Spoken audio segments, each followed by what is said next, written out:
5 minus 1, we will get 4. Again 5 minus 1, we will get 4. 4 multiplied by 4, we will get 16. But this answer is wrong because it does not follow the order of operation called PEMDAS.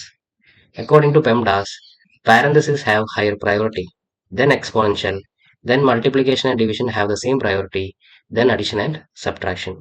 So now we can solve it in a right way. According to PEMDAS rule, parentheses have higher priority. So we have to calculate the parentheses first. 5 minus 1, we will get 4. Again, we have 5 minus 1 over here and multiplied by 4. Here you can see we have subtraction and multiplication.